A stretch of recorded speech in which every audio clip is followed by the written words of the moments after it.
Hello friends, एक बार फिर से आपका स्वागत है हमारे चैनल पर। जो लोग नए हैं उनको मैं बता देता हूँ। माय नेम इज़ ईश्वर सैनी। हम इन वीडियो में हिंदी की एनसीईआरटी के बारे में बात करेंगे। मतलब कि जो पॉइंट हिंदी के एनसीईआरटी में नहीं दे रखे हैं, इंग्लिश के एनसीईआरटी में दे रखे हैं।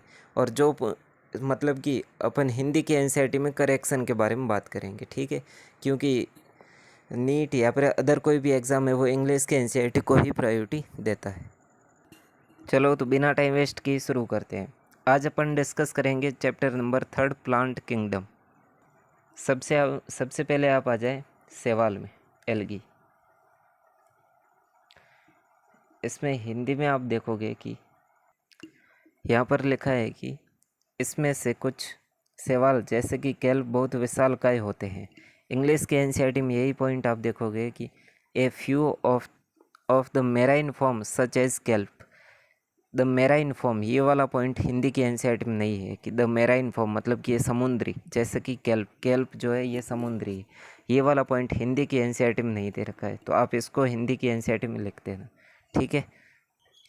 फिर आगे अपन बढ़ते हैं। इसके बाद इसे एल्गी में यहाँ पर टेबल के नीचे जो पैराग्राफ है इसमें यहाँ पर भी ले आते हैं। आप इसमें देखेंगे कि हिंदी में लिखा है कि कुछ समुद्री भूरे तथा लाल शैवाल बहुत अधिक केरागिन लाल शैवाल से का उत्पादन करते हैं, ठीक है, यहाँ तक। इसी लाइन को जब हम इंग्लिश में पढ़ते हैं कि certain marine brown and red algae produce large amount of hydrocolloids water holding substance, जैसे कि जो एल्जीन होता है वो ब्राउन एल्गी से एंड केरागिन रेड एल्गी से प्राप्त होता है, ठीक है। हिंदी की एनसीईआरटी में ये वाली पूरी लाइन गायब है। हाइड्रोकोलोइड्स वाटर होल्डिंग सब्सटेंस एंड जो एल्जीन होता है ये ब्राउन एल्गी से प्राप्त होता है। ये पूरी लाइन हिंदी के एनसीईआरटी में नहीं दे रखे। तो ये वाला जो हिंदी का स्टेटमेंट है यहाँ तक, इसको आप चाहे तो यहाँ से काट कर इंग्लिश का ये वाला पूरा स्टेटमेंट आप लिख सकते हैं, ताकि आपको आगे कन्फ्यूज़न नहीं रहेगी, ठीक है। इसके बाद आप इसी पेज पर जो ये क्लोरोफाइसी दे रखा है इसमें आ जाए। क्लोरोफाइसी में आप हिंदी में देखोगे तो लिखा है कि पायरिनोइड स्टार्च होते हैं, ठीक है। इसके बाद में पायरिनोइड के बारे में नहीं दे रखा है। इंग्लिश में इसी वाली लाइन को यहाँ पर आप देखना कि पायरिनोइड कंटेन प्रोटीन बेसाइड स्टार्च। इसका मतलब है कि प्रोटीन अंदर की साइड और स्टार्च का कवर होता है। ये वाली line pyrenoid contain protein beside starch, ये वाली लाइन हिंदी की एनसीईआरटी में नहीं लिख रखी, तो आप इसको लिख लेना, ठीक है। इसके बाद आप आ जाना रोडोफाइसी में, ठीक है। Rhodophyceae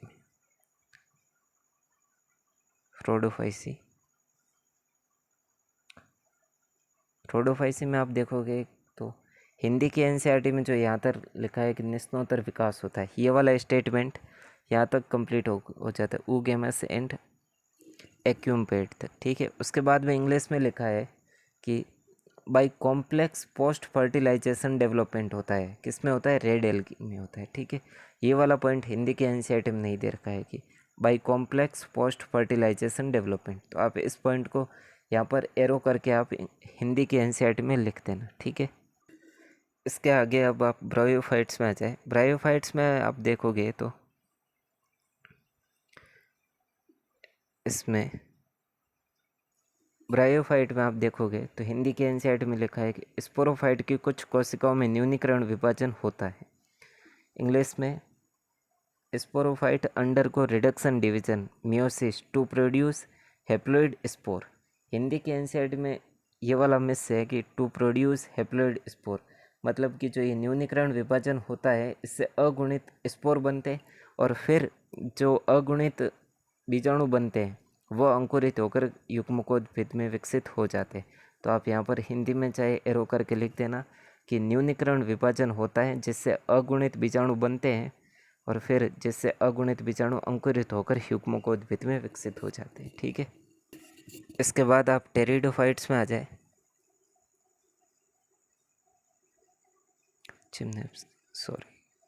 pteridophytes.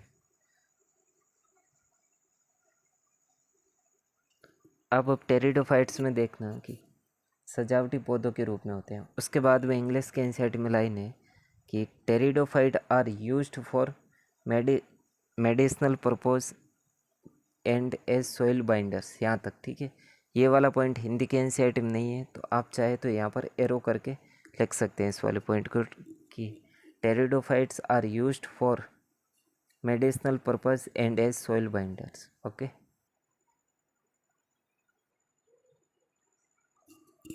यहाँ पर देखने से पहले सॉरी एक पॉइंट छूट गया था बीच में। ये जो डायग्राम दे रखा है, इस वाले डायग्राम को आप इस वाले डायग्राम को कि सॉरी एक मिनट,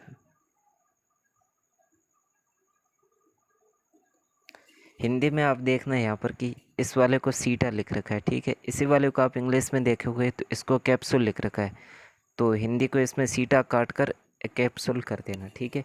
हिंदी में लिखा है यहाँ पर पत्तियाँ, पत्तियाँ मतलब लीव्स, लीव्स इंग्लिश में यहाँ पर दे रखा है, ठीक है। तो इन पत्तियों को आप यहाँ पर लीव्स लिख देना, ठीक है।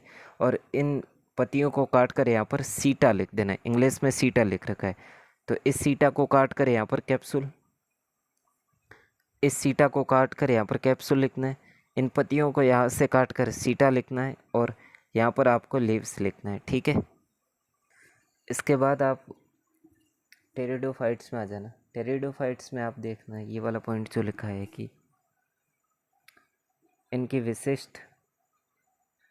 विशिष्ट सीमित आवश्यकता और निषेचन के लिए पानी की आवश्यकता कम होने के कारण जीवित टेरिडोफाइट्स का फैलाव भी सीमित होता है। ये वाले पॉइंट को जब आप इंग्लिश के एनसीईआरटी में देखते हैं कि because of this specific restricted requirement and the need for water for fertilization, the spread of living pteridophytes is limited and restricted to narrow geographical region। इस वाले पॉइंट को आप इंग्लिश के एनसीईआरटी में देखोगे ज़्यादा क्लियर होगा आपका, ठीक है। इसके बाद आप एंजियोस्पर्म में आ जाए। एंजियोस्पर्म के इस वाले पैराग्राफ, एंजियोस्पर्म में यहाँ पर, तो इसमें आप देखोगे कि हिंदी के एनसीईआरटी में लिखा है कि दो ध्रुवीय कोशिकाएं।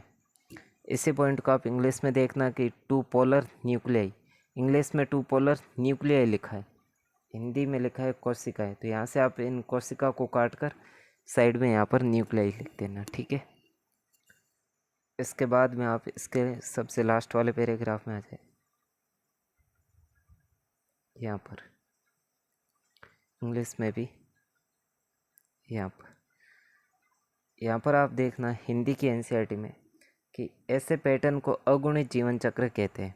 इसी वाले पॉइंट को आप इंग्लिश के एनसीईआरटी में यहाँ पर देखना कि such as pattern known haplodiplontic, such as pattern is known haplodiplontic life cycle.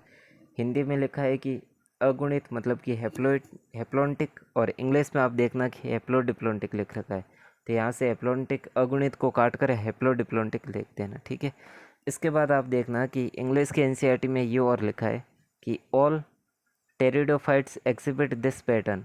ये वाली लाइन हिंदी के एनसीईआरटी में नहीं है, तो यहाँ पर जो स्पेस है यहाँ पर आप लिख देना कि all pteridophytes exhibit this pattern. Okay, यदि ये वीडियो आपको पसंद आए तो ये वीडियो आपको यदि पसंद आया है तो वीडियो को लाइक ज़रूर करें और हमारे चैनल को सब्सक्राइब भी करें। और आप चाहते हैं कि आपके फ्रेंड्स का भी मदद हो तो आप इस वीडियो को उनके साथ शेयर भी ज़रूर करें। थैंक्स।